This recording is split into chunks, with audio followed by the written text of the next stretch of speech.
जय श्री राम। सभी श्रोताओं का मेरे संत कल्याणवाणी चैनल में हार्दिक स्वागत है।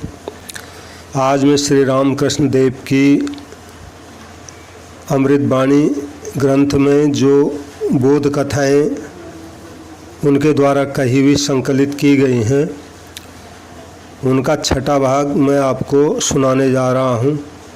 छठे भाग में त्याग और वैराग्य के संबंध में श्री रामकृष्ण देव जी ने अपने शिष्यों को जो कथाएं सुनाई थी त्याग और वैराग्य के विषय को समझाने के लिए, वो कथाएं आपको सुनाने जा रहा हूँ। तो श्री रामकृष्ण देव जी द्वारा सुनाई गई कथा है, किसी आदमी के कोई नौकरी नहीं थी। उसकी पत्नी उसे हमेशा नौकरी ढूंढने के लिए परेशान किया करती। एक बार उसका लड़का बहुत बीमार पड़ा और कुछ दिन तक अत्यधिक पीड़ा भोगने के बाद एक दिन वह चल बसा। उसके मर जाने पर जिस समय घर में रोना पीटना चल रहा था, ऐसे समय वह आदमी कपड़े बदलकर घर से बाहर निकल गया। उस समय घर के सभी लोग शोकमग्न थे, इसलिए उसकी ओर किसी का ध्यान नहीं गया। पर कुछ देर बाद जब वह उधर नहीं दिखाई दिया, तब सब लोग उसको ढूंढने लगे, पर वह कहीं नहीं मिला। तब सब बड़े चिंतित हो गए। काफ़ी देर के बाद वह आदमी आता हुआ दिखाई दिया। उसे देखते ही उसकी पत्नी ने गुस्से में होकर उससे पूछा, कहाँ गए थे? वह बोला, क्यों? नौकरी की तलाश में गया था। तो स्त्री तिलमिलाकर बोल उठी, तुम कैसे अजीब हो जी, क्या तुम्हारे मन में जरा भी दया माया नहीं है? आज ही सोने जैसा बच्चा चल बसा और तुम्हारे मन में थोड़ा भी दुख नहीं हुआ। आज तुम नौकरी ढूंढने निकले। तब वह आदमी हंसकर बोला, देखो, एक दिन मैंने सपना देखा था कि मेरे 7 लड़के हैं और बहुत धन दौलत है। मैं उनके साथ खूब आनंद मना रहा हूँ। ऐसे समय मेरी नींद खुल गई और फिर वे सब के सब न जाने कहाँ गायब हो गए। उस समय तो उन 7 बच्चों के लिए मुझे कोई दुख नहीं हुआ। तो श्री रामकृष्ण देव कहते हैं, जो संसार को स्वप्नवत जानता है वह साधारण मनुष्यों की तरह संसार के सुख दुखों से लिप्त नहीं होता। जय श्री राम। इसी संबंध की कथा ठाकुर जी आगे सुनाते हैं। एक बार एक युवक सन्यासी किसी के घर भिक्षा मांगने गया। वह बाल सन्यासी था। उसे संसार का कोई अनुभव नहीं था। घर में से एक जवान लड़की ने आकर उसे भिक्षा दी। सन्यासी ने उसके स्तनों को देखकर पूछा, क्या इसकी छाती में फोड़े हुए हैं क्या? लड़की की माँ बोली, नहीं बेटा, इसके पेट से बच्चा पैदा होगा, इसलिए भगवान ने इसे ये स्तन दिए हैं।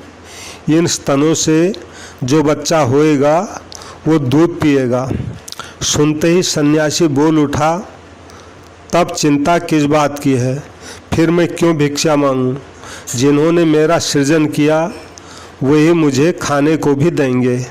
यानी उस सन्यासी को ये बात लग गई कि बच्चा अभी पैदा भी नहीं हुआ, लेकिन उसके खाने की व्यवस्था भगवान ने पहले ही कर दी। तो ऐसे ही मुझे भी अगर भगवान ने पैदा किया है तो मेरे भी खाने की कुछ न कुछ व्यवस्था ज़रूर होगी। मैं भिक्षा क्यों मांगूं, ये मतलब हुआ। ऐसे उसको बोध हो गया। जय श्री राम। इसी संबंध की अगली कथा है त्याग और वैराग्य के संबंध में। एक व्यक्ति तथा उसकी पत्नी दोनों संसार से विरक्त हो घर द्वार छोड़कर विभिन्न तीर्थ क्षेत्रों की यात्रा करते हुए घूम रहे थे। चलते हुए उस व्यक्ति को राह में एक स्थान पर एक बहुमूल्य हीरा पड़ा हुआ दिखाई दिया। उसकी पत्नी कुछ पीछे थी। हीरे को देखते ही पति के मन में विचार आया कि हीरा देखकर मेरी पत्नी के मन में कहीं लोभ न पैदा हो जाए, और वह तो वह आदमी तुरंत ही उस हीरे को ढकने के लिए उस पर धूल उठा करके डालने लगा। इतने में उसकी पत्नी निकट आ पहुंची और उसने पूछा, क्या कर रहे हो? तो ये सुनकर पति झेंप गया।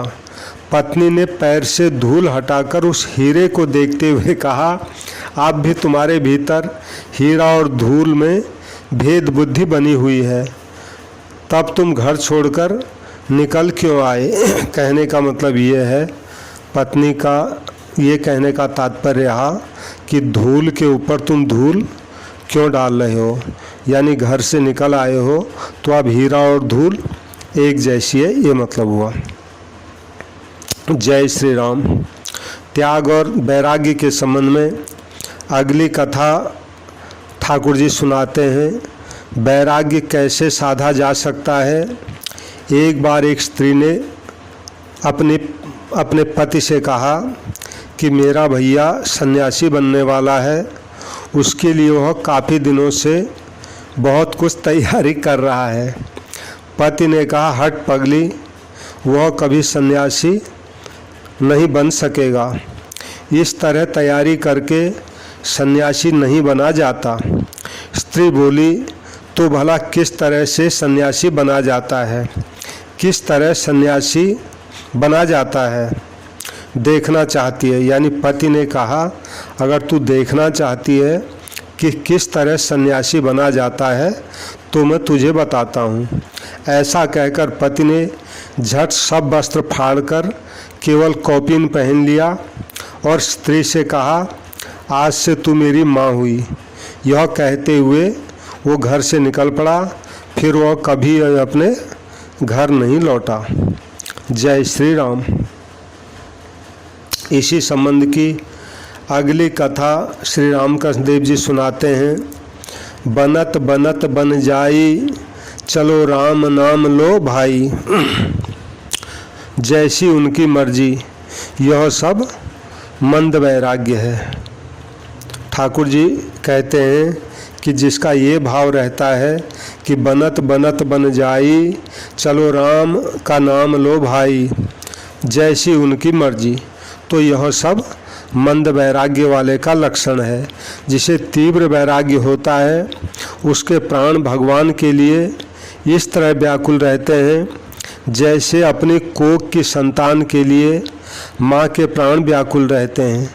जिसे तीव्र वैराग्य होता है वह भगवान के बिना और कुछ नहीं चाहता। संसार उसे कुएं जैसा प्रतीत होता है, लगता है कि अब डूबा। सगे संबंधी काले सांप की तरह उसको प्रतीत होते हैं। उनसे दूर भागने की इच्छा होती है और वह भागता भी है। वह ऐसा कभी भी नहीं सोचता कि पहले घर का बंदोबस्त कर लूं, फिर ईश्वर चिंतन करूंगा। उसके भीतर बड़ी जिद रहती है। तीव्र वैराग्य किसे कहते हैं, इसकी एक कहानी सुनो। अब ठाकुर जी तीव्र वैराग्य के संबंध में एक कहानी अपने शिष्यों को सुना रहे हैं। किसी देश में एक बार सूखा पड़ा। किसान लोग दूर से नालियां काट काट कर खेत में पानी लाने लगे। एक किसान बड़ा जिद्दी था। उसने एक दिन प्रतिज्ञा की कि जब तक नदी के साथ नाली का संयोग होकर पानी नहीं आने लगे तब तक मैं नाली खोदता रहूँगा। इधर नहाने खाने का समय हो गया। उसकी पत्नी ने लड़के के हाथ तेल भिजवा दिया। लड़की बोली, पिताजी दोपहर हो गई, अब तेल लगाकर नहा लो। उसने कहा, तू जा, मुझे अभी काम है। दोपहर ढल गई पर वह काम में डटा रहा, नहाने का नाम तक नहीं लिया। तब उसकी पत्नी खेत में जाकर कहने लगी, अभी तक नहाया क्यों नहीं? उधर रोटियां ठंडी हो गई हैं। तुम हर एक काम में ऐसी हट किया करते हो। काम कल करते, नहीं तो खाने पीने के बाद ही कर लेते। किसान हाथ में कुदाल उठाए गालियां देता हुआ स्त्री को मारने के लिए दौड़ा। बोला, तेरी अकल चरने गई है क्या? देखती नहीं, बारिश हुई नहीं, खेती बाड़ी का कुछ काम हो नहीं पाया, इस बार लड़के बच्चे क्या खाएंगे? सब भूखे मरेंगे।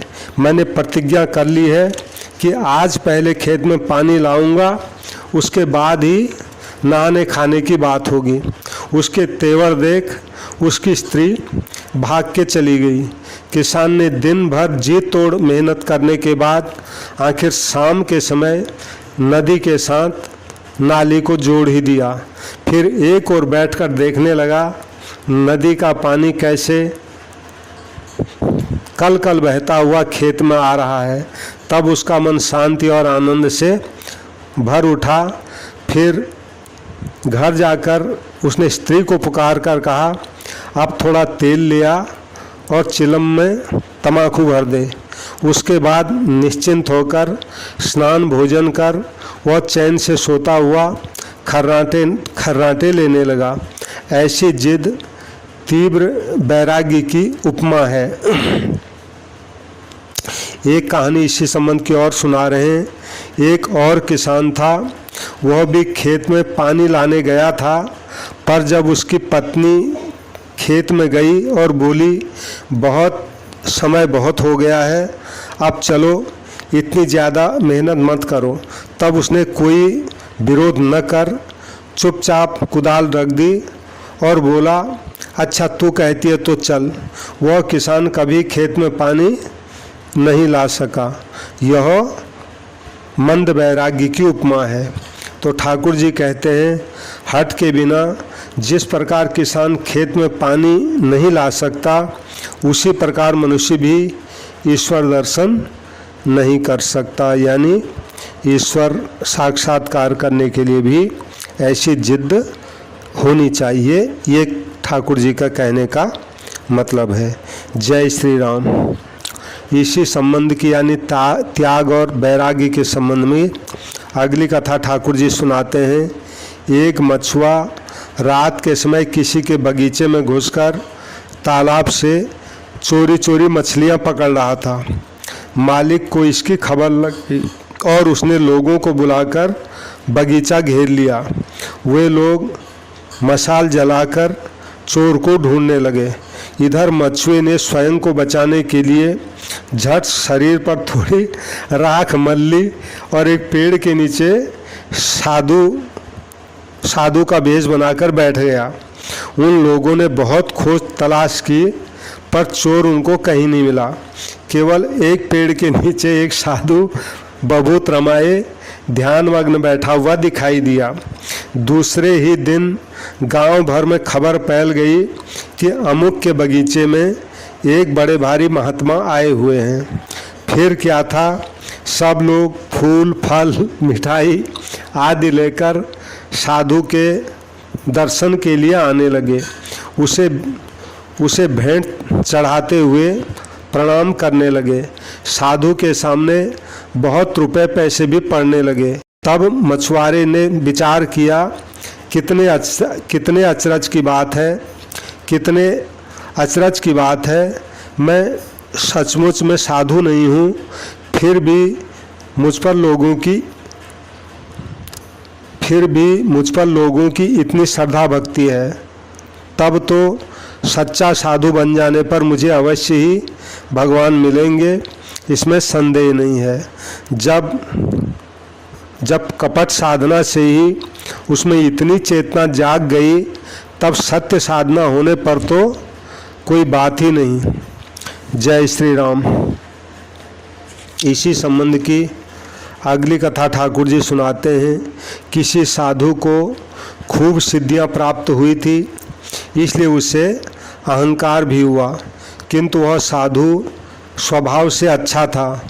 उसने तपस्या भी की थी, इसलिए एक दिन स्वयं भगवान साधु का वेश बनाकर उसके निकट आए और बोले, महाराज सुना है कि आपको खूब सिद्धियां प्राप्त हुई हैं। साधु ने उन्हें आव भगत कर अपने पास बैठाया। इतने में सामने से एक हाथी आता हुआ दिखाई पड़ा। नए साधु ने पूछा, क्यों महाराज, क्या आप चाहें तो इस हाथी को मार सकते हैं? पहला साधु बोला, हाँ, यह हो सकता है। फिर उसने थोड़ी सी धूल लेकर मंत्र पढ़ते हुए उस धूल को हाथी पर फेंका। हाथी तुरंत छटपटाकर मर गया। तब आगंतुक साधु ने कहा, आप में कितनी बड़ी शक्ति है, आपने हाथी को मार डाला। तो पहला साधु आनंद से मुस्कुराने लगा। फिर नए साधु ने कहा, अच्छा, इस हाथी को फिर आप जिंदा भी कर सकते हैं? पहला साधु बोला, यह भी हो सकता है। ऐसा कहकर उसने फिर उस पर मंत्र पढ़कर धूल फेंकी। हाथी तत्काल हड़बड़ाकर उठ खड़ा हुआ। तब नया साधु बोला, आप में कितनी शक्ति है, पर मैं आपसे एक बात पूछता हूँ, यह जो आपने हाथी को मारा और फिर हाथी को जिंदा कर दिया, इससे आपका क्या लाभ हुआ? इससे आपकी स्वयं की कितनी उन्नति हुई? इसके द्वारा क्या आप भगवान को पा सके? इतना कहकर वो साधु अदृश्य हो गया। यानी भगवान उसको जगाने आए थे कि इन सिद्धियों से जो तुम दिखावा कर रहे हो, इसमें कोई फायदा नहीं है, तुम इससे ईश्वर लाभ नहीं हो सकता, ये मतलब हुआ। जय श्री राम। अब त्याग और वैराग के संबंध में ठाकुर जी और कथा सुनाते हैं। एक लकड़हारा जंगल में लकड़ी काटकर उसे बेचते हुए अत्यंत कष्ट से दिन गुजारा करता था। एक दिन अचानक एक साधु ने उससे कहा, बच्चा आगे बढ़ो। साधु की बात सुनकर लकड़हारा कुछ दूर तक गया। उसे वहाँ एक चंदन का वन दिखाई दिया। तब वह चंदन की लकड़ियाँ काट लाया और उन्हें बेचकर उसे बहुत अधिक पैसा मिला। दूसरे दिन उसने विचार किया, मुझे साधु बाबा ने चंदन की लकड़ी के बारे में तो कुछ नहीं कहा था, उन्होंने तो सिर्फ आगे बढ़ने के लिए कहा था, मुझे और आगे बढ़ना चाहिए। वह चंदन वन से भी आगे बढ़ा और थोड़ी दूर चलकर उसे एक जगह तांबे की खान दिखाई पड़ी। वह उस खान में से बहुत सा तांबा उठा लाया और उसे बाजार में बेचकर उसने पहले दिन से भी अधिक धन कमाया। इसके दूसरे दिन वह और आगे बढ़ा तो उसे चांदी की खान मिली। चांदी बेचकर उसे और अधिक धन प्राप्त हुआ, परंतु इतने से न भूलकर वह और भी आगे जाने लगा। धीरे धीरे उसे सोने और हीरे की खानें मिली और वह बहुत धनवान बन गया। तो ठाकुर जी कहते हैं, धर्म राज्य में भी यही नियम है। यदि तुम यथार्थ ज्ञान चाहते हो तो आगे बढ़े चलो। साधना की किसी विशेष अवस्था में कुछ सिद्धियां या अद्भुत दर्शन आदि पाकर मारे आनंद के अपना उद्देश्य मत भूल जाओ। यदि तुम आगे बढ़े चलोगे तो तुम्हें अंत में अमूल्य धन प्राप्त होगा। यानी साधना करते करते कहीं रुकोगे नहीं, सीधे बढ़ोगे तो एक दिन अंत में तुम्हें भगवान अवश्य मिलेंगे, ये मतलब हुआ। जय श्री राम। अब ठाकुर जी अगली कथा सुनाते हैं इसी संबंध की। अकबर शाह जिस समय दिल्ली का बादशाह था, उस समय दिल्ली से कुछ दूरी पर एक वन में एक फकीर रहा करता था। उस फकीर की कुटिया में काफ़ी लोग आया जाया करते, पर फकीर के पास उनका आदर सत्कार करने के लिए कुछ नहीं था। एक बार फकीर की अतिथि अभ्यागतों का आदर सत्कार करने की बड़ी इच्छा हुई, तो उसने सोचा यह काम रुपए पैसे के बिना नहीं हो सकता। इसके लिए एक बार अकबर शाह के पास मुझे जाना चाहिए। तो अकबर शाह का दरबार साधु संत और फकीर दरवेशों के लिए हर समय खुला रहता था। फकीर जिस समय गया उस समय अकबर शाह नमाज पढ़ रहा था। फकीर पास ही जाकर बैठ गया। उसने सुना कि अकबर खुदा से कह रहा है, अल्लाह मुझे धन दे, दौलत दे, ताकत दे। सुनते ही फकीर उठकर जाने लगा। अकबर ने इशारे से उसे बैठने के लिए कहा। फिर नमाज पूरा करने के बाद उसने उससे पूछा, आप आकर बैठे फिर उठकर जाने क्यों लगे? फकीर बोला, बादशाह को वह बात सुनने की ज़रूरत नहीं है, अब मैं चलता हूँ। बादशाह के बहुत ज़बरदस्ती करने पर अंत में फ़कीर ने कहा, मेरे यहाँ कई लोग आया करते हैं, उनकी सुख सुविधा के लिए तुम्हारे पास कुछ मांगने आया था। अकबर बोला, जब मांगने आए थे तो फिर बिना मांगे चले क्यों जा रहे हो? फ़कीर बोला, जब देखा तुम भी धन दौलत के भिखारी हो तो सोचा भिखारी के पास भीख मांगने से क्या फ़ायदा, मांगना हो तो अल्लाह से ही क्यों न मांगूं। तो यानी साधु बाबा ने बड़ा सुंदर जवाब दिया, यानी जिनसे तुम मांग रहे हो हम भी उनसे ही मांग लेंगे, फिर ये मतलब हुआ। जय श्री राम कहने का मतलब है मांगना हो तो भगवान से मांगो, ये मतलब हुआ। जय श्री राम। अगली कथा ठाकुर जी सुनाती। एक बार एक ब्राह्मण की किसी सन्यासी से भेंट हुई। उनमें संसार और धर्म के बारे में काफ़ी वार्तालाप हुआ। अंत में सन्यासी ने कहा, देखो बेटा, यहाँ कोई किसी का नहीं है। ब्राह्मण को यह बात मंजूर नहीं थी। जिस स्त्री पुत्र माता पिता आदि के लिए वह रात दिन जी तोड़ मेहनत कर रहा था, वे उसके कोई नहीं है, भला इस पर वह कैसे विश्वास कर सकता था? ब्राह्मण बोला, महाराज, मेरा सिर थोड़ा दुखने लगे तो मेरी माँ कैसे व्याकुल हो जाती है। मेरा कष्ट दूर करने के लिए जो प्राणों की बाजी लगा देने को तत्पर रहते हैं, वे लोग क्या मेरे कोई नहीं है? सन्यासी बोला, अगर ऐसा हो तो वे सचमुच तुम्हारे अपने हैं, पर असल में बात यह है कि यह सब तुम्हारा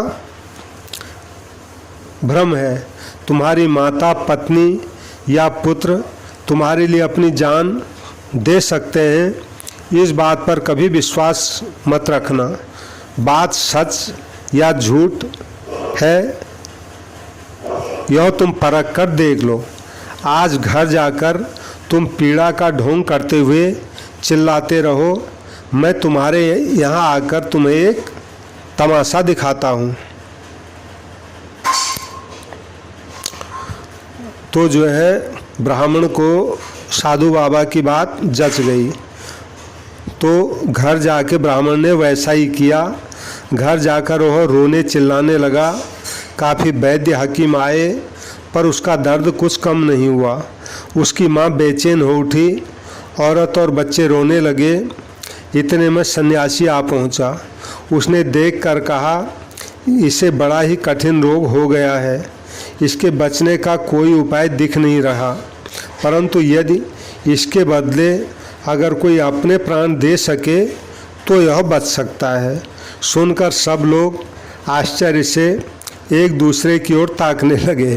तब सन्यासी ने रोगी की बूढ़ी माँ से कहा, माई, इस बुढ़ापे में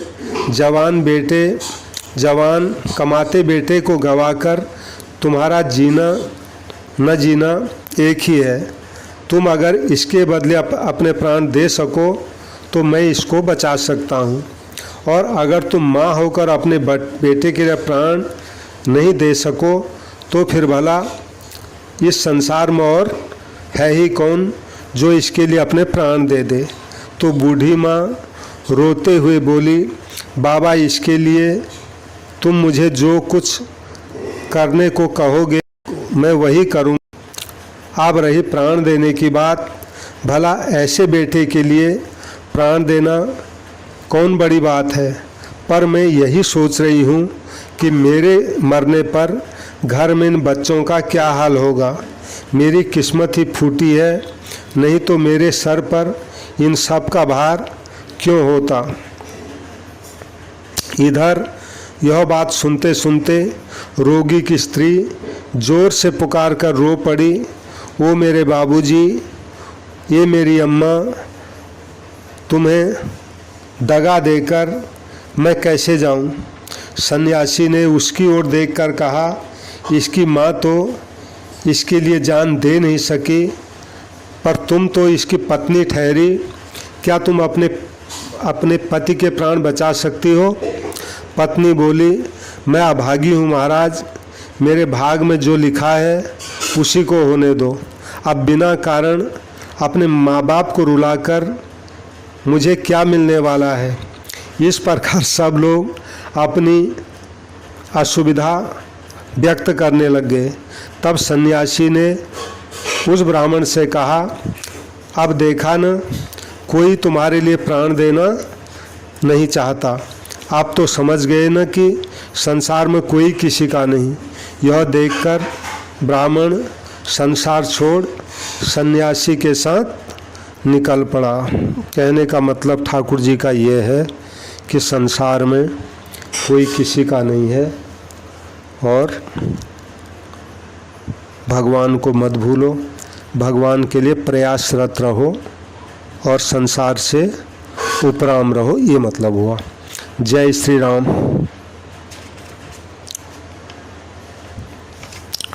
आखिरी कथा है त्याग और वैराग्य के संबंध में। एक शिष्य ने अपने गुरु से कहा था, गुरुदेव, मेरी पत्नी मुझसे बहुत प्रेम करती है, उसी के कारण मैं संसार नहीं छोड़ पा रहा हूँ। वह शिष्य हठ योग का अभ्यास भी करता था। गुरु ने उसे एक युक्ति सिखा दी। एक दिन उसके घर एकाएक खूब रोना पीटना मच गया। मोहल्ले वालों ने आकर देखा, हठ योगी आसन पर टेढ़ा मेढ़ा होकर निर्जीव बना बैठा है। सभी को लगा कि उसके प्राण पखेरु उड़ चुके हैं। उसकी स्त्री पछाड़ खाकर रोने लग गई, अजी हमारा सत्यानाश हो गया जी, अजी तुम यह क्या कर गए जी। अरे अम्मा, ऐसा होगा मालूम ही नहीं था री।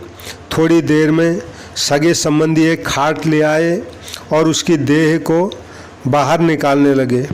इस समय एक जो है मुश्किल हुई